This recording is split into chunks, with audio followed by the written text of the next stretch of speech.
کہ پہلے دن ہی آپ دیکھیں کہ ڈالر نے چھلانگیں لگانی شروع کر دی ہیں اور ان کو پاکستان کی اکانومی کو رائٹ ٹریک پہ چلانے کے لیے بہت سخت فیصلے کرنے پڑیں گے جو بظاہر نظر آ رہا ہے ہمیں. آپ دیکھیے گا جس طرح پیٹرول پرائسز کی ان کے آج ابھی کابینہ بنی نہیں, مہنگائی کی باتیں پہلے شروع ہو گئی ہیں. اصل میں وہ جو الزام لگایا جاتا ہے کہ ہم پچھلے جو ہے نا ملبے کے وہ جو ہم نے اٹھایا تھا, بیگیج اٹھایا تھا, اس کی وجہ سے ہمیں 16 ماہ میں یہ کچھ کرنا پڑا. میں سمجھتا ہوں کہ 16 ماہ کا جو بیگیج ہے وہ بھگتنا پڑے گا ہماری نگران حکومت کو. اس نے صرف ملک نہیں چلانا, اس نے صرف معیشت ٹھیک نہیں کرنی, اس نے انتخابات بھی کروانے ہیں, اور وہ بھی ایسے انتخابات ہوں جن کے اوپر کوئی کویسچن مارک نہ آئے, جن کو تسلیم کیا جائے جس کے نتائج کو. الیکشن کو بعد میں ڈسکس کرتے ہیں. برلاس صاحب, ایک طرف پہ سچویشن یہ آ چکی ہوئی ہے کہ ایک عام آدمی منتظر نظر آ رہا ہے کہ کب اس کے لیے ایک اچھا فیصلہ سامنے نظر آئے گا. نگران سیٹ اپ سامنے آیا ہے اور اس نگران سیٹ اپ کے پاس پوری حکومت کے اختیارات بھی موجود ہیں, اور آج ذرائع کے مطابق وزیر اعظم نے صبح سویرے جو ہے وزارت خزانہ کے حکام کو بھی اپنے آفس میں طلب کر لیا تھا, جس میں معاشی صورتحال کے اوپر ڈسکشن بھی کی گئی ہیں. ڈالر آلریڈی پرائز اپنی بڑھا چکا ہوا ہے, پیٹرولیم کی مصنوعات میں بھی اضافہ ہو رہا ہے. ان تمام چیلنجز میں سے نکلنا نگران وزیر اعظم کے لیے کتنا پاسبل ہوگا, اور یہ وہی نگران وزیر اعظم ہیں جنہوں نے بعد میں پھر عوام کی طرف بھی جانا ہے اور اپنا ووٹ بینک بھی سیو کرنا ہے. اعظم چودھری صاحب نے ماضی کا حوالہ دیا, بڑی شاندار انہوں نے باتیں کی, لیکن گزارش یہ ہے کہ نگران حکومت کا شاید یہ مینڈیٹ نہیں جو آپ نے بیان کیا ہے کہ وہ کس طرح معاشی چیلنجز سے نکلیں گے. یقیناً اس کے لیے ایک منتخب حکومت آئے گی اور اسی کا کام ہوگا کہ معاشی چیلنجز سے نکلے. ہاں, یہ بات درست ہے کہ انہیں وہ ملبہ جو ملا ہے وہ انہیں بھگتانا پڑے گا اور اسی میں ان کو گزارا کرنا پڑے گا. انوار کاکڑ صاحب جو ہیں وہ سلجھے ہوئے سمجھدار آدمی ضرور ہیں, لیکن ظاہر ہے معاشی چیلنجز ہیں ملک کو اور معاشی مشکلات کا سامنا ہے, اس میں انہیں چلنا ہے. اور ظاہر ہے 3 ماہ جو انہوں نے گزارنے ہیں, جو بظاہر آئینی طور پر ہمیں بتایا جاتا ہے کہ 3 ماہ وہ گزاریں گے, تو ان 3 ماہ کے لیے انہیں مشکلات کا تو سامنا کرنا پڑے گا. ابھی انہوں نے فیصلے بہت سے نہیں کیے, ابھی تو وہ مبارکبادیں وصول کر رہے ہیں. ابھی تو ان کے آج بھی بلوچستان سے مہمان آئے ہوئے تھے, انہوں نے لنچ جو ہے وہ وزیر اعظم ہاؤس سے نہیں بلکہ اسلام آباد کی ایک معروف مارکیٹ سے منگوایا, کوسار مارکیٹ سے. ایک ایسے ریسٹورنٹ سے جہاں وہ اکثر کھانا کھاتے رہے ہیں, اور یہ وہی ریسٹورنٹ ہے جہاں پہ پی ٹی آئی کے چیئرمین کی ریحام خان سے ملاقات ہوئی تھی, اور یہ وہی ریسٹورنٹ ہے جہاں اتفاقیہ ایاز صادق اور چودھری نثار علی خان. تو آپ یہ کہنا چاہ رہے ہیں کہ اس ریسٹورنٹ میں آج کاکڑ صاحب کی بھی کسی سے ملاقات ہوئی ہے یا نہیں؟ ریسٹورنٹ میں نہیں, ریسٹورنٹ سے کھانا آیا ہے. اچھا, کھانا وہاں سے آیا. اچھا, اوکے.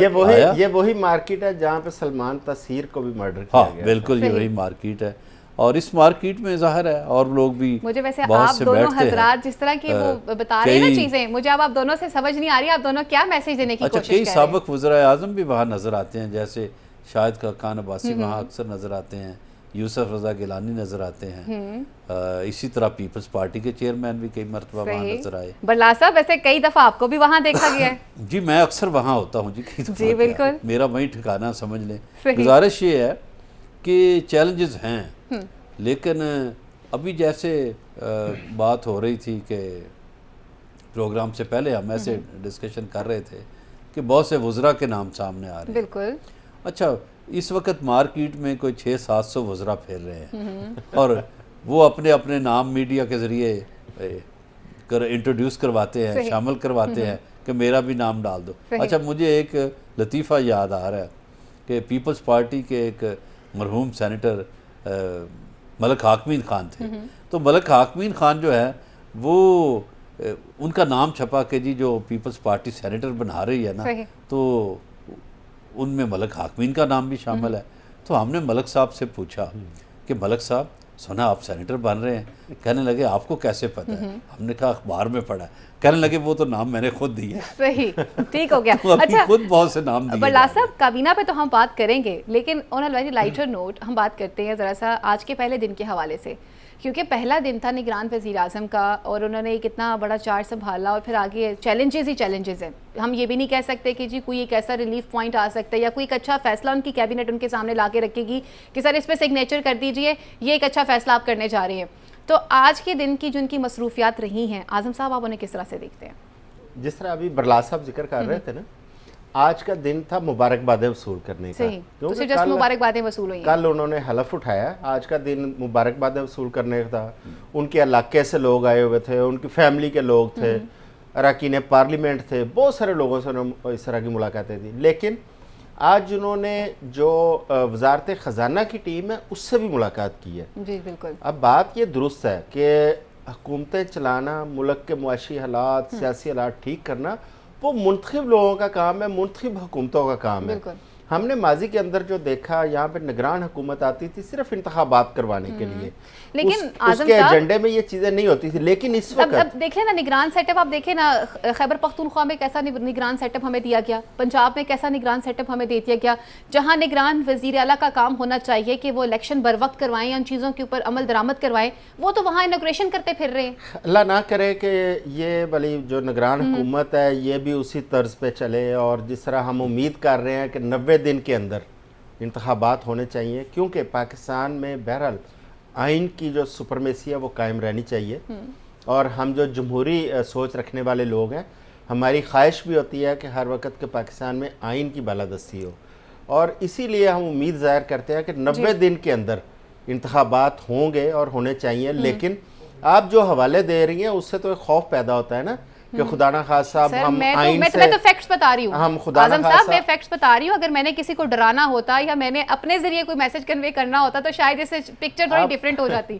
آپ نے جو دیکھا، جو آپ نے آبزرو کیا، آپ کی بات ٹھیک ہے، لیکن ہمیں پھر بھی امید رکھنی چاہیے کہ آئین کے اندر رہتے ہوئے کچھ نہ کچھ اچھا کام ہوگا، انتخابات ہوں گے اور ٹائم پہ ہوں گے. صحیح. اور یہ تمام سیاسی قوتیں، جمہوری قوتیں، ان کی یہ امید بھی ہے اور ان کی کوشش بھی ہوگی، کیونکہ جتنی سیاسی پارٹیاں وہ سیاسی سٹیک ہولڈرز ہیں، ان کی بھی یہ خواہش ہوگی کہ 90 دن کے اندر انتخابات ہوں تاکہ ملک کا نظام آگے چلے. کیونکہ ایک چیز ذہن میں رکھیں، جب تک منتخب حکومت نہیں آتی، جب تک آپ کی پارلیمنٹ الیکٹرل کالج آپ کا کمپلیٹ نہیں ہوتا، پاکستان کے اندر بہت سارے آئینی بحران ہیں جو ان فیوچر ہمیں مستقبل قریب کے نظر آ رہے ہیں. مثلا صدر آپ کے ریٹائر ہونے جا رہے ہیں، مارچ کے آپ کے چیف جسٹس ریٹائر ہو رہے ہیں، مارچ کے اندر آپ کا آدھا سینٹ جو ہے وہ ریٹائر ہو رہا ہے. جب الیکٹرل کالج آپ کے پاس نہیں ہوگا، آپ صدر کا انتخاب نہیں کر سکتے، آپ سینٹ کا انتخاب نہیں کر سکتے. اس کے ساتھ ساتھ جو سب سے بڑا چیلنج اس وقت درپیش ہے وہ معیشت ہے. جس طرح پہلے میں نے عرض کیا کہ وزیر اعظم نے مبارکبادوں کے باوجود انہوں نے معاشی ٹیم کے ساتھ ایک میٹنگ کی. اس کی وجہ یہ ہے کہ یہ ایک ایسا کام ہے جو لمحہ بلمحہ اور ہر دن آپ اس پہ نظر رکھیں گے اور اس کو لے کے چلیں گے. ٹھیک ہو گیا. ہم برلا صاحب اگر ہم اسی طرح سے کارکردگی کے حوالے سے بات کرتے ہیں تو انوار الحق کاکڑ صاحب کی اپنی شخصی، جیسے آپ بتا رہے تھے، بڑے پولائٹ سی شخصیت ہیں، بڑے اچھے انسان ہیں، لیکن ذرائع یہ بھی بتا رہے ہیں، کوئی شاہ محمود قریشی صاحب بھی یہ بات کہتے ہوئے نظر آئے کہ جی پیپلز پارٹی بھی جو ہے وہ بڑے سرپرائز ہو گئی تھی، مسلم لیگ نون بھی بڑی سرپرائز ہو گئی تھی اچانک سے جب یہ نام سامنے آیا. تو کاکڑ صاحب تھوڑے سخت بھی تو ہو سکتے ہیں نا، بلوچستان سے آئے ہیں، فیصلے سخت ہوں گے. دیکھیے ہم الیکشن بھی وقت پہ کروانا چاہتے ہیں. گزارش یہ ہے کہ یہ جو بات ہے نا کہ پیپلز پارٹی کو بھی سرپرائز ملا، فلاں کو بھی سرپرائز ملا، اس میں ایک حقیقت تو یہ ہے کہ انوار الحق کاکڑ کا نام دبئی کی کسی میٹنگ میں ڈسکس نہیں ہوا. اور لندن کی میٹنگ میں ڈسکس ہوا. انوار الحق کاکڑ کا نام کسی اور میٹنگ میں بھی ڈسکس نہیں ہوا.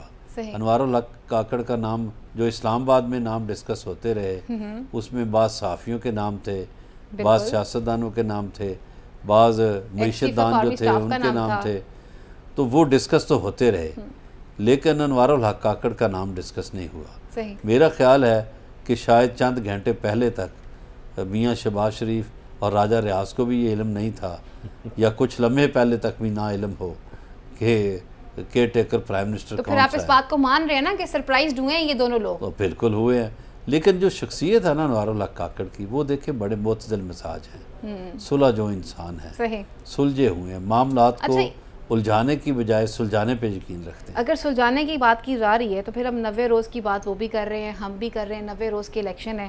برلا صاحب آپ کا ایک اچھا خاصا اپنا ایک تجربہ بھی ہے صحافتی.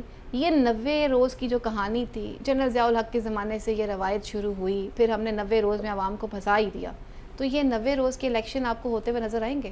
نگران سیٹ اپ کر لے گا اس؟ میں اتفاق کرتا ہوں اعظم چودھری صاحب سے کہ آپ ڈراتی بہت ہیں اور آپ نے جو پہلے میرا کام ہے سوال پوچھنا، آپ نے میرا جو کام ڈرانا نہیں ہے. پہلے بھی آپ نے ڈرایا، اب آپ نے ضیاء الحق کا نام لے کے 90 روز کا ساتھ تذکرہ کر دیا تو ڈر لگنا شروع ہو گیا. 90 روز کی بات تو درست ہے، لیکن یہ جو حکومت نے جاتے جاتے ایک کام کیا سابقہ حکومت نے سینسس کے معاملے میں، جی جی اس سے لگتا ہے کہ الیکشن کچھ ڈیلے ہو جائیں گے. صحیح. چونکہ کل الیکشن کمیشن کا جب اجلاس ہوگا تو یقیناً اس پہ غور کیا جائے گا مردم شماری پہ. ایگزیکٹلی کل 11 بجے اجلاس طلب کیا انہوں نے. اگر نئی مردم شماری ہوتی ہے تو اس کے لیے 3-4 مہینے چاہیے، اور پھر اس کے ہلکا بعد بندیوں کے لیے 120 دن تو ہلکا بندیوں کے لیے آپ کو اس کے چاہیے. بعد ہلکا بندیوں کے لیے 4 مہینے چاہیے. تو اس حساب سے اگر دیکھا جائے تو آپ کا ڈراوا درست ہے، آپ ہمیں درست طور پر ڈراتی ہیں. اس حساب سے الیکشن ڈرے ہوتے ہوئے نظر آ رہے ہیں. صحیح. اعظم صاحب میرے ڈراوے کو چھوڑیے، میں تو آپ سے سوال پوچھ رہی ہوں، کچھ معصومانہ سے یہ میرے سوالات ہیں آپ سے. یہ بتائیے کہ فیکٹس اینڈ فگرز کیا کہتے ہیں. نگران وزیر اعلیٰ جو وزیر اعظم ہیں ان کے لیے بڑا یہ چیلنج ہے کہ الیکشن انہوں نے ٹائم پہ کروانا ہے نہیں کروانا. لوگ پہلے ہی خیبر پختونخوا سے ان جگہوں سے ڈر چکے ہیں ایکسپیرینس کر کے، اور پھر آپ دیکھیں 90 روز سے اب ڈر لگتا ہے. دیکھیں فائزہ، یہ جو ہم امید ظاہر کرتے ہیں 90 روز والی، یہ ہے ہماری ایک جمہوری خواہش کہ ایک آئینی مدت کے اندر پاکستان میں انتخابات ہو. لیکن جن حالات کی آپ بات کر رہی ہیں وہ شاید اس سے بھی بدتر ہے. وہ بہت ساری ایسی چیزیں ہیں کہ جو انتخابات کو بظاہر ہمیں لگ رہا ہے کہ وہ کھینچ کے آگے لے جائیں گے. مثلا آپ کے اسی پروگرام کی وساطت میں نے ایک دن پہلے عرض کیا تھا کہ میری اطلاع کے مطابق پنجاب کے اندر بلدیاتی انتخابات پہلے کروائے جائیں گے، اور وہ بلدیاتی انتخابات جو ڈسکشن ہو رہی ہے، جو پلاننگ ہو رہی ہے، وہ یہ ہے کہ ہر ممکن کوشش کی جائے کہ غیر جماعتی انتخابات کروائے جائیں. صحیح. اگر غیر جماعتی انتخابات کروائے جاتے ہیں تو یہ جو سیاسی جماعتیں ہیں مجھے ان کا مستقبل بڑا طریق نظر آتا ہے. کیونکہ آپ اگر 1985 کی اسمبلی دیکھیں، اس وقت جب غیر جماعتی انتخابات ہوئے تھے، اس وقت جو لیڈرشپ ابھر کر سامنے آئی تھی، آج وہ پورے پاکستان کی جو سیاست ہے اس کے اندر وہ رول کر رہی ہے. صحیح. جو پرانے جو بہت عرصے سے سیاست کرنے والے بڑے خاندان، بڑے لوگ تھے، وہ چہرے ایسا ایسا معدوم ہوتے چلے گئے. اگر آج غیر جماعتی انتخابات ہوتے ہیں تو پاکستان کی سیاست میں ایک بہت بڑی تبدیلی ہوگی جو کہ عام انتخابات پر بھی اثر انداز ہوگی. ایک تو اگر مجھے اجازت ہے، ایک تو یہ پوائنٹ تھا. دوسرا پوائنٹ جس کا بھی برلا صاحب نے ذکر کیا وہ ہے سینسس، جس کا جاتے جاتے یہ گورنمنٹ وہ کر کے گئی ہے. اگر سینسز دیکھیں، یہ الیکشن کمیشن کی ذمہ داری تھی کہ وہ سینسز اپنے وقت کے اندر کرواتا، اپنے وقت کے اندر سینسز کرا کے حلقہ بندیاں کرتا، اور دسمبر 2021 سے پہلے پاکستان میں سینسز کمپلیٹ ہونی تھی. بالکل. اور آج چیف جسٹس نے بھی یہ سارا جو کیس ہے وہ فارورڈ کر دیا الیکشن کمیشن کی طرف. اگست 23 میں ہے، تقریباً 1.25 سال ہم آگے ہیں، اور الیکشن کمیشن آج سینسز کمپلیٹ نہیں کر پایا. سیاست دانوں پہ تو ذمہ داری ہم بڑی جلدی فکس کر دیتے ہیں کہ سیاست دانوں کو کٹہرے میں کھڑا کر لیتے ہیں. تو کیا سرکاری جو افسر ہیں، جو ہماری بیوروکریسی ہے، جو ادارے ہیں، کیا وہ بھی جواب دیں کہ اگر وہ آئین سے باہر نکل کے کام کرتے ہیں؟ ان کی بھی جواب دہی ہونی چاہیے.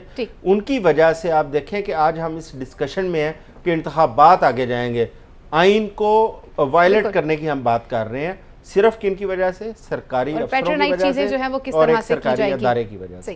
برلا صاحب، کابینہ کے نام جو اب جیسے آپ نے کہا کہ بہت سارے نام سامنے آنا شروع ہو چکے ہوئے ہیں، اور کچھ ایسے نام بھی ہیں جنہوں نے بڑا سرپرائز کیا ہے. بلکہ اعظم صاحب اور جب ہم آف دا ریکٹ بیٹھے تھے، جب ہم نے وہ نام دیکھے تھے، وی آر سرپرائزڈ کہ یہ نام بھی شامل ہو گئے کابینہ کے اندر، یا یہ نام بھی ہو سکتے ہیں. کیا اطلاعات آپ کے پاس؟ کابینہ میں کون کون شامل ہے؟ یہ فائزہ ابھی تو نام ہی سامنے آیا ہے نا. وہ جیسے میں نے ابھی پہلے آپ کو ایک لطیفہ سنایا ملک حاکمین خان والا، یہ اسی طرح کے نام ہیں. اپنے اپنے نام شامل کر لیں.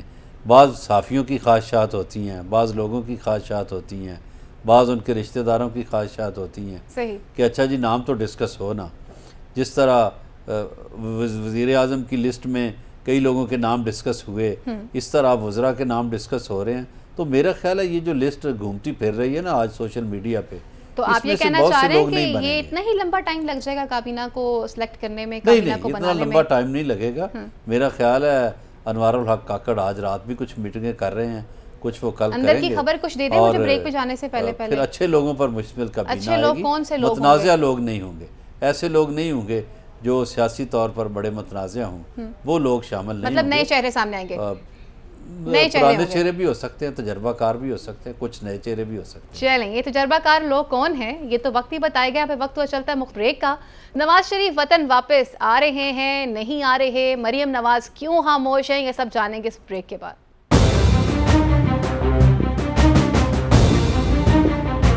ویلکم بیک ناظرین۔ نواز شریف وطن واپس آ رہے ہیں نہیں آ رہے، نگران وزیر اعظم کے لیے کتنے بڑے چیلنجز ہیں۔ بریک پہ جانے سے پہلے ہم یہی بات کر رہے تھے، تمام تر جو سیاسی پارٹیاں ہیں اس وقت خاموش ہو کے بیٹھ چکی ہوئی ہیں، بالخصوص ایک خاص جماعت پاکستان تحریک انصاف، ان کے ساتھ کس طرح کا رویہ اپنایا جائے گا۔ شاہ محمود قریشی کا بیان بھی سامنے ہے، صدر پاکستان خود یہ بات کہہ چکے ہوئے ہیں کہ تمام تر سٹیک ہولڈرز کو میں یہ مشورہ دیتا ہوں اور تمام تر سیاستدانوں کو یہ مشورہ دیتا ہوں کہ پلیز درگریز کرنا سیکھیں اور اس کے ساتھ ساتھ اپنے رویے کے اندر نرمی بھی لے کر آئیں۔ اعظم صاحب، نرمی کے حوالے دیے جا رہے ہیں، بات کی جا رہی ہے کہ ہمارے ساتھ سیاسی تناؤ بھی کم کیا جائے۔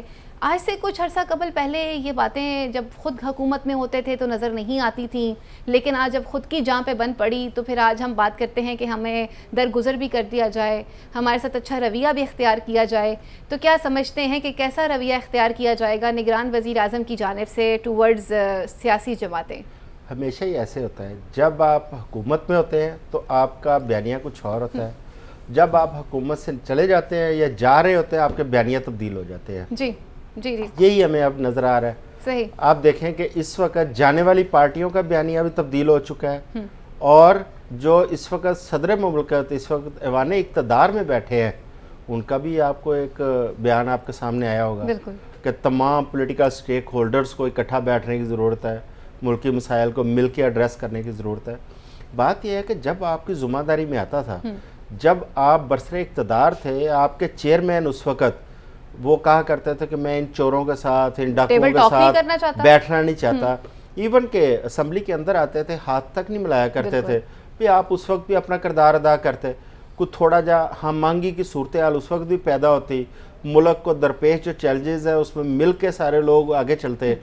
بہرحال وہ اس ٹائم پہ بھی آپ نے اپنا کردار ادا نہیں کیا۔ آج آپ کا ٹینیور ختم ہونے جا رہا ہے تو آپ بھی یہ کہہ رہے ہیں کہ تمام پولیٹیکل سٹیک ہولڈرز مل کے بیٹھیں اور مل کے یہ بات کریں۔ دوسری طرف آ جاتے ہیں پی ڈی ایم کے لوگ، آپ نے 16 ماہ کے اندر جو آپ کا رویہ اس قوم کے ساتھ، اس ملک کے ساتھ رہا ہے، اب آپ توقع کر رہے ہیں کہ اس کا احتساب بھی نہ ہو، آپ سے پوچھا بھی نہ جائے۔ آپ نے اس قوم کو دیوار کے ساتھ لگا دیا ہے، آپ نے لوگوں کو بھوکا مرنے پہ مجبور کر دیا، آپ نے لوگوں کا سانس لینا مجبور کر دیا ہے ان 16 ماہ میں۔ احتساب کے لیے کون سامنے آئے گا؟ احتساب یہ نہیں ہوتا، احتساب صرف یہ نہیں ہوتا کہ آپ نے کسی کو پکڑنا ہے جیل میں ڈال لینا ہے، کسی کو پکڑنا ہے کوڑے مارنے، یہ احتساب نہیں ہے۔ سب سے بڑا احتساب جو ہوتا ہے جو عوام کرتی ہے، جو ووٹ کی صورت میں اپنا حق استعمال کرتے ہوئے جو احتساب کیا جاتا ہے، میں سمجھتا ہوں کہ وہ سب سے بڑا احتساب ہے۔ اور آپ دیکھیں محترمہ بینظیر بھٹو کہا کرتی تھی کہ جو سب سے اچھا بدلہ ہے نا وہ جمہوریت ہے، ٹھیک ہے؟ جب آپ جمہوری ملک میں رہتے ہیں تو آپ جب لوگوں کے پاس ووٹ لینے جائیں گے تو لوگ آپ کو بتائیں گے کہ آپ کتنے پانی میں اور آپ نے کیا کیا ہے۔ بلّا صاحب، آپ لوگوں نے تو عوام کو کنفیوز کر دیا نا۔ ایک طرف ہم کہتے ہیں کہ جمہوریت کے ذریعے فیصلہ کیا جائے گا، پھر آپ ان کا جمہوری رائٹ بھی استعمال کرنے نہیں دے رہے ہیں، تو پھر فیصلہ کیسے ہوگا، احتساب کیسے ممکن ہوگا؟ نہیں، جمہوری رویے جو ہیں وہ درست کرنے کی ہمیں ضرورت ہے۔ یہ درست فرمایا ہے کہ ہمارا اس وقت بیانیہ کچھ اور ہوتا ہے جب ہم حکومت میں ہوتے ہیں، اور جب اپوزیشن میں ہوتے ہیں تو ہمارا بیانیہ اور ہوتا ہے۔ بالکل، ہمیں اپنا بیانیہ درست کرنے کی ضرورت ہے کہ بیانیہ ایک ہی رہے، خواہ اپوزیشن میں ہوں خواہ حکومت میں ہوں۔ 76 سال ہو گئے ہمارا بیانیہ درست نہیں ہو سکا آج تک۔ فائزہ، میں یہ سمجھتا ہوں کہ وہی حکومت کامیاب ہے جس حکومت سے لوگ خوش ہوں۔ کسی حکومت کی کامیابی یا ناکامی کا انحصار اسی بات پر ہے کہ لوگ اس سے کتنے خوش ہیں یا کتنے ناخوش ہیں۔ اگر لوگ ناخوش ہیں تو اس کا مطلب ہے حکومت ناکام ہے، اور اگر لوگ خوش ہیں تو اس کا مطلب حکومت کامیاب ہے۔ ہماری سیاسی جماعتوں کو اپنی اپنی حکومتوں پر یا اپنے دور حکومت پر غور کرنا چاہیے کہ وہ لوگوں کو خوش رکھنے میں کامیاب رہے یا ناکام رہے۔ تو آپ کو لگتا ہے انہوں نے لوگوں کو ریلیف دیا ہے؟ یہ تو اپنی لڑائیاں لڑ رہے تھے، ایک آ کر خود کو پروٹیکٹ کر رہا تھا، دوسرے اپنے کیسز کو دیکھ رہے تھے، ایک طرف سے طنز کی سیاست کی جا رہی تھی اور دوسری جانب سے بھی یہی کام کیا جا رہا تھا۔ اب دیکھیے، جو طنز کی سیاست ہے نا، پاکستان میں بدقسمتی سے یہ جو مولا جٹ سٹائل ہے اس کو لوگ بڑا پسند کرتے ہیں، اور یہ میاں نواز شریف صاحب بھی کرتے رہے ہیں۔ محترمہ بینظیر بھٹو کے خلاف انہوں نے ان کو سیکیورٹی رسک تک قرار دیا اور بڑی باتیں کی، ایک غلیظ مہم ان کے خلاف چیئرمین چلائی۔ تحریک انصاف کو کیسے چیئرمین بھول جاتے تحریک ہیں؟ انصاف جو ہیں وہ بھی اسی طرح کی بلند و بانگ باتیں کرتے رہے ہیں۔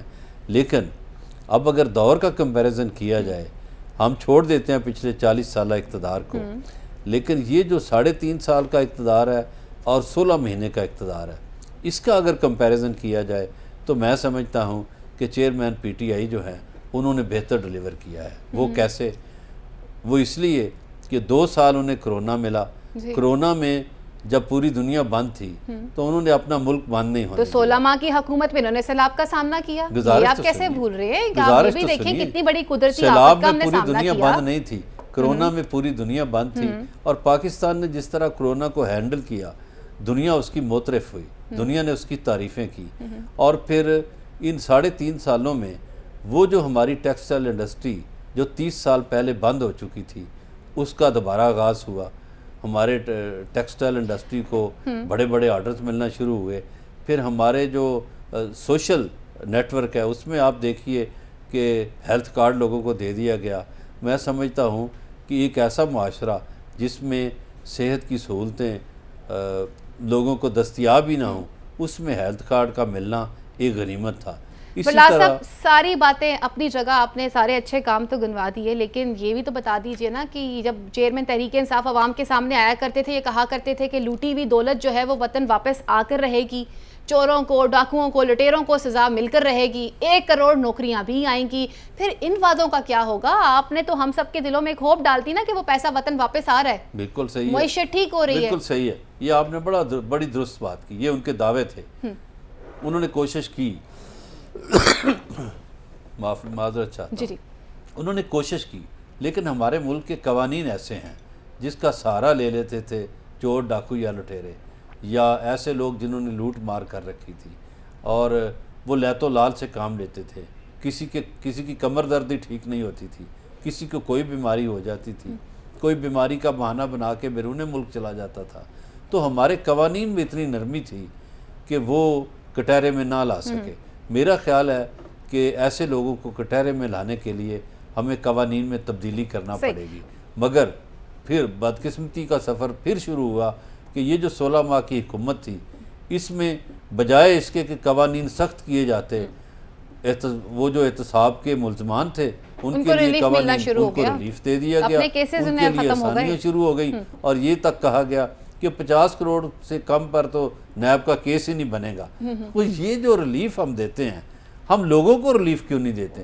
ہماری حکومتیں عوام کو ریلیف کیوں نہیں دیتی؟ اپنے ساتھیوں کو تو ریلیف دے دیتے ہیں۔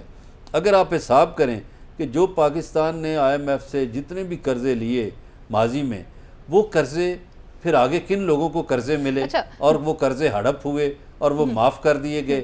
کیا پاکستانی اشرافیہ اسی پر زندہ ہے کہ وہ بینکوں سے قرضے لیتی ہے اور حکومت قرضے معاف کر دیتی ہے؟ اچھا، مجھے یہ بتا دیں برلاس صاحب کہ جو نگران وزیر اعظم ہیں جس حوالے سے بیانات دے رہے ہیں، شاہ محمود قریشی بھی بات کر رہے ہیں، تو ٹورڈز ان کی جماعت کی طرف ان کا جو رویہ ہوگا وہ کیسا رہے گا؟ اچھا رہے گا، نرمی والا رہے گا، یا اس میں آپ مزید تیزی دیکھتے ہیں؟ دیکھیے، ابھی نگران وزیر اعظم کا پہلا ورکنگ ڈے ہے، ہم یہ نہیں کہہ سکتے کہ ان کا رویہ ابھی تک کیوں نہیں بدلا۔ آپ نے ان کی شخصیت پہ ایک اچھا خاصا لیکچر ہمیں بتایا کہ بڑے پولائٹ سے بندے ہیں، بڑے اچھے بندے ہیں، بالکل پولائٹ بندے ہیں، سلجھو ہیں۔ میں پھر سے کہتا ہوں کہ وہ سلجھاؤ کی طرف جائیں گے، الجھاؤ کی طرف نہیں جائیں گے۔ ٹھیک ہو گیا۔ لیکن ابھی تک کی جو صورتحال ہے، ابھی پرانی پالیسی چل رہی ہے، ابھی تک پی ٹی آئی کے لوگوں پر زمین تنگ ہے، ابھی تک وہ زیر عتاب ہیں، لیکن یہ سلسلہ نہیں چلے گا۔ یہ جو باقی جماعتیں ابھی بڑے بینڈ باجے بجا رہی تھی نا کچھ عرصہ پہلے، یہ تھوڑی دیر بعد آپ کو روتی ہوئی نظر آئیں گی۔ ٹھیک ہو گیا۔ اعظم صاحب، جماعتیں روتی بھی نظر آئیں گی، اور 16 ماہ کی حکومت کر کے ہم گھر جا چکے، بڑے بھائی ہمارے وطن واپس نہیں آ رہے، فیملی ذرائع یہ کہہ رہے ہیں کہ مڈ آف سپتمبر میں بڑے میاں واپس آ رہے ہیں، خواجہ آصف تو کل کچھ اور ہی بات کرتے ہوئے نظر آ رہے تھے. ان کا یہ کہنا تھا کہ جی جب تک چیف جسٹس ہیں یہاں پر تو ممکن نہیں ہے کیونکہ ہم عدلیہ کے اوپر کسی قسم کا اعتبار نہیں کر سکتے. اس بیان کے اوپر آپ کیا کہیں گے؟ ایک جانب وہ سابق وزیر اعظم بھی یہ بات کہہ چکے ہوئے ہیں جب وزیر اعظم ہوتے تھے کہ ایک طرف چیف جسٹس کہتے ہیں گڈ ٹو سی یو کا جسچر دیتے ہیں عدالت میں اور پھر اس سچویشن میں نواز شریف سامنے آ جائیں. فائزہ مجھے تھوڑا سا آپ نے ٹائم دینا ہے. جی میں مسلم لیگ نون کا ایک بیانیہ ہے کہ میاں نواز شریف کو اقامے پر بیٹے سے تنہا نہ لینے پر سزا دی گئی. میں اس کے جو حقائق ہیں تھوڑے سے وہ آپ کے سامنے رکھنا چاہتا ہوں. دیکھیں میاں نواز شریف کو سزا کس میں ہوئی؟ میاں نواز شریف کو 2 کیسوں میں سزا ہوئی. ایک ان کی کمپنی تھی FZD جبل علی جو کہ دبئی کے اندر ان کے بیٹے کمپنی تھی جس کے اندر میاں نواز شریف جہاں کہا جاتا ہے کہ اقامہ تھا اور اس پہ تنہا. اس کمپنی کو جب 2013 کے اندر میاں نواز شریف نے کاغذات نامزدگی جمع کروائے, میاں نواز شریف نے اس کمپنی کے کامے کا نوکری کا وہاں پہ کوئی اپنا اندراج نہیں کیا, نہ ہی وہ ظاہر کیا اپنے نامزدگی کاغذات میں. اس کیس کے اندر 62(1)(f) کے تحت میاں نواز شریف کو قومی اسمبلی کی رکنیت سے نااہل قرار دیا گیا تھا. دوسرا کیس دسمبر 2018 یہ 2013 کا چل رہا ہے یہ کاغذات نامزدگی اور اس کے بعد اقامہ میں یہ سامنے آیا. دوسرا کیس دسمبر 2018 میں اسلام آباد کی احتساب عدالت نے اس میں دیکھیں عزیزیہ اسٹیل مل کیس میں میاں نواز شریف کو 7 سال کی سزا سنائی تھی. یہ 2 مختلف کیس ہیں, ایک میں نااہلی ہوئی ایک میں سزا ہوئی. اب میاں نواز شریف اس کے بعد اپنا 2019 کے اندر میاں نواز شریف علاج کی غرض سے لندن جاتے ہیں, جبکہ میاں شہباز شریف 50 روپے کے سٹامپ پیپر پہ اس وقت یہ گارنٹی دیتے ہیں کہ میاں صاحب واپس آئیں گے.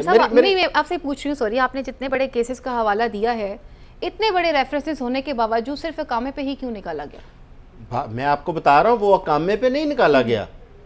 میں وہی تو اصل میں آپ کو حقائق بتا رہا ہوں. اقامے کا بیانیہ تو مسلم لیگ نون نے بنایا ہے. اصل میں اس کمپنی کے اندر میاں صاحب کی اپنی کمپنی تھی ان کے بیٹے کے نام پہ. میاں صاحب نے 2013 میں جو کاغذات نامزدگی جمع کروائے اس کے اندر میاں صاحب نے وہ اس کا ذکر ہی نہیں کیا, جس کی وجہ سے عدالت نے انہیں صادق اور امین قرار نہیں دیا اور 62(1)(f) کے تحت ان کو نااہل کیا گیا قومی اسمبلی کی سیٹ سے. ایسی کچھ مسٹیک آپ کو لگتا نہیں چیئرمین تحریک انصاف نے بھی کی ہوئی ہے کہ اپنے کچھ اثاثہ جات انہوں نے بھی چھپائے ہوئے؟ تو وہ بھی بھگت لیں گے. وہ بھی بھگت لیں گے. دیکھیں جس نے اس قسم کی چیزیں کی ہیں میں سمجھتا ہوں ہر بندے کو فیس کرنا چاہیے قانون کو, کیونکہ ہمارے دوسرا کیس ہے جس کے اندر سزا ہے. اب اس کے بعد کیا ہوتا ہے کہ اس گورنمنٹ نے PDM گورنمنٹ نے مئی 2023 کے اندر ایک بل جو ہے, بل تو بے تحاشا پیش کیے گئے تھے, ایک بل پیش کیا جاتا ہے review of judgments and order act 2023. جی بالکل, یہ پیش کیا جاتا ہے. اس کی اگر آپ تھوڑی سی شکیں اس پہ غور کریں تو وہ واضح طور پہ نظر آتا ہے کہ وہ خاص مقاصد کے لیے وہ ایک بل تھا ان کا. اس میں کیا تھا کہ کوئی بھی بندہ جس کے خلاف کوئی فیصلہ آ جاتا ہے 60 دن کا ٹائم ہے, وہ ریویو میں جا سکتا ہے, اپیل میں جا سکتا ہے. اور جو لوگ پہلے سے سزا یافتہ ہیں ان کے پاس بھی یہ حق دے دیا گیا کہ یہ قانون کا جس دن اطلاق ہو جائے گا, اطلاق کے 60 دن کے اندر اندر وہ لوگ بھی اسے افادہ حاصل کر سکتے ہیں. لیکن ہوتا کیا ہے کہ میاں نواز شریف کے آنے سے پہلے اس بل کو جب یہ قومی اسمبلی کی مدت ختم ہوتی ہے اگلے دن سپریم کورٹ اس کو ٹیک اپ کرتی ہے اور اس قانون کو آئین سے متصادم قرار دیتے ہوئے وہ کل عدم قرار دے دیا جاتا ہے. اب آپ کے سوال کی طرف آتا ہوں کہ میاں نواز شریف پاکستان کیوں نہیں آ رہے. میاں نواز شریف کو ان چیزوں کا پتہ ہے. ان کی پارٹی پچھلے 3-3.5 سال میں بار بار یہ کہہ رہی ہے کہ میاں صاحب کل آ رہے ہیں, میاں صاحب پرسوں آ رہے ہیں, مہینے بعد آ رہے ہیں, ہفتے بعد آ رہے ہیں. ختم ہو گئی, اب تو وہ کہہ رہے ہیں سزا ختم کر چکے. ان کی تمام لیڈرشپ کے بیانات آپ اٹھا کے دیکھ لیں, وہ صرف اپنے ووٹر کو, اپنے سپورٹر کو, اپنی پارٹی کے لوگوں کو تھوڑا سا دلاسا دینے کی کوشش تھی, جی بس آ رہے ہیں جی آپ تیاری رکھیں. اب کیونکہ چیزیں حقائق سامنے آ چکے ہیں, خواجہ آصف بالکل درست کہہ رہے ہیں, ان کی تمام تر امیدیں مسلم لیگ نون کی وہ قاضی فائز عیسیٰ صاحب کے ساتھ منسلک ہیں. لیکن جہاں تک ہم لوگ جانتے ہیں قاضی فائز عیسیٰ صاحب کو, وہ آئین اور قانون سے انحراف کرنے والی شخصیت نہیں ہے. یہ ان کی غلط فہمی ہے کہ ان سے یہ توقع کرتے ہیں کہ آئین سے ہٹ کر ان کو کوئی فیور دی جائے گی یا کوئی ان کے فیور کا فیصلہ وہ آ جائے دیکھیے گا وہ آئین اور قانون کے اندر رہنے والی وہ شخصیت ہے اور وہ کبھی انحراف نہیں کریں گے. صحیح. برلاس صاحب ابھی نئے چیف جسٹس نے آنا ہے اور پرانے چیف جسٹس نے ابھی جانا ہے. اس سے پہلے اس طرح کے جو کانٹروورشل بیانات ہیں اور پھر خود ملک کے سابق وزیر اعظم اور بڑے میاں کے چھوٹے بھائی شہباز شریف بھی یہ بات اپنے ایک انٹرویو میں کہہ چکے ہوئے ہیں کہ ہم کیسے عدلیہ پہ ٹرسٹ کر سکتے ہیں, گڈ ٹو سی یو والا جسچر دیا جاتا ہے. اور خود خواجہ آصف بھی کہہ رہے ہیں. آپ کو لگتا نہیں ہے کہ یہ بار بار اداروں کے اوپر تنقید کرنا, ان کو کنٹروورشل طریقے سے پیش کرنا, یہ اس کے پیچھے کی کیا کہانی ہے؟ یہ کیا کرنا چاہتے ہیں؟ اپنی مرضی کے فیصلے ہیں, کیا ہے اس کے پیچھے؟ ہم کسی کو ڈرا رہے ہیں, بلیک میل کر رہے ہیں, کیا کرنا چاہ رہے ہیں؟ میرا خیال ہے کہ ہماری سیاسی جماعتوں کا رویہ اس سلسلے میں درست نہیں, اور خاص طور پر نون لیگ کا تو یہ پرانا وتیرہ ہے کہ یہ جو فیصلے ان کی پسند کے نہ آئیں عدلیہ پہ تنقید کرتے ہیں, انہیں برا بھلا کہتے ہیں. اور آپ کو یاد ہوگا کہ سپریم کورٹ آف پاکستان پر ایک ہی حملہ ہوا اور یہ حملہ انہی لوگوں نے کیا تھا. تو میں سمجھتا ہوں کہ ہمیں آئین اور قانون کا احترام کرتے ہوئے جو بھی فیصلے ہوں عدلیہ کے انہیں تسلیم کرنا چاہیے, انہیں قبول کرنا چاہیے. اور ابھی جو حالیہ چیف جسٹس ہیں ان کے ہوتے ہوئے چونکہ بڑے اہم کیسز لگے ہوئے ہیں, میرا خیال ہے کہ 2-3 اہم فیصلے آنے والے ہیں. ان فیصلوں سے بہت سے لوگوں کو تکلیف ہوگی صحیح, اور پھر وہ روئیں گے پیٹیں گے. ظاہر ہے کہ جی ہمارے خلاف فیصلے ہو گئے ہیں, فیصلے آنے والے ہیں سر. اس لیے نواز شریف نہیں آ رہے. اور نواز شریف نہیں آئیں گے, نواز شریف نہیں آئیں گے. تو وہ جو نواز جلسے شریف کی آنے کا رسک استقبال نہیں کی لے تیاریاں سکتے. کی جا رہی ہیں, نواز شریف نے آنا ہوتا, نواز شریف نے آنا ہوتا تو اپنے بھائی کی حکومت میں آ جاتے. اب وہ کیسے آئیں گے؟ تو وہ جو جلسہ اور وہ جو استقبال کی تیاریاں اور ایک وفد جائے گا ریسیو کر کے لائے گا. پچھلے سال میاں صاحب, پچھلے سال میاں جاوید لطیف نے یہ دعویٰ کیا تھا کہ 25 دسمبر سے پہلے میاں نواز شریف آ جائیں گے, تو وہ کیوں نہیں آئے؟ لیکن انہوں نے 25 دسمبر کے بعد آگے سن نہیں بتائی تھی. میں آپ کو کون سی سن میں آئیں گے؟ قانونی ماہرین ہیں ان کا یہ کہنا ہے کہ میاں نواز شریف کیونکہ سزا یافتہ ہے, صحیح, جب وہ پاکستان میں لینڈ کریں گے اسی وقت ان کو گرفتار کر کے پارٹی کہہ رہی ہے سزا مکمل کر لی ہے, گرفتار کر کے جیل میں جانا پڑے گا. برلاس صاحب ٹھیک کہہ رہے ہیں, جب ان کے بھائی کی حکومت تھی, جب ان کے پاس ایک آپشن تھی کہ وہ اپنے گھر کو سب جیل قرار دلواتے اور وہیں رہتے, اس وقت تو آئے نہیں ہے. تو لیول پلینگ فیلڈ کا کیا ہوگا؟ اب جب خواجہ آصف صاحب اس حکومت پہ جو نگران حکومت ابھی بنی نہیں ہے اس پہ عدم اعتماد کر رہے ہیں, تو کیا اس عدم اعتماد کی فضا میں وہ میاں صاحب کو آنے دیں گے پاکستان؟ یہاں پہ وقت ہو چلتا ہے مختصر سی بریک کا, اور بریک کے بعد واپس آئیں گے اور کچھ بات کریں گے. جی, طالبان حکومت کے 2 سال مکمل ہو چکے ہیں. ان 2 سالوں میں ان کی خارجہ پالیسی پاکستان کے لیے کس طرح رہی, یہ سب جانیں گے بریک کے بعد.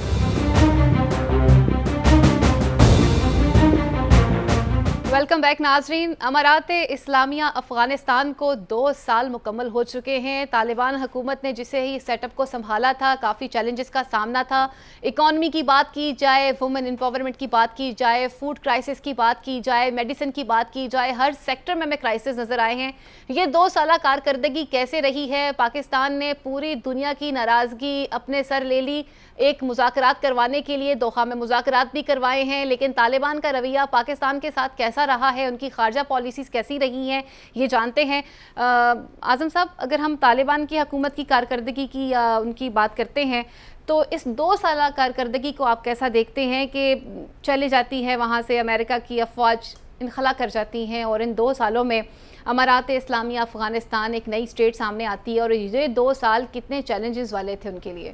ہم افغانستان کی جو ترقی ہے یا جو ان کی حکومت ہے اس کو اپنے ساتھ جو تعلقات ہے اس سے علیحدہ کر کے اگر ہم دیکھیں تو میں سمجھتا ہوں کہ انہوں نے بہت جو ان سے توقعات تھی اس کے بالکل برعکس وہ لوگ آگے بڑھے ہیں, انہوں نے ترقی کی ہے. مثلا میں چند چیزیں بتاتا ہوں. افغانستان کے اندر اس وقت ڈالر میرا حال ہے کہ 88-90 روپے اراؤنڈ 84-85 کا, ہم 300 پہ کھڑے ہیں. وہاں پہ اشیاء خرد و نوش ہر بندے کی پہنچ میں ہے.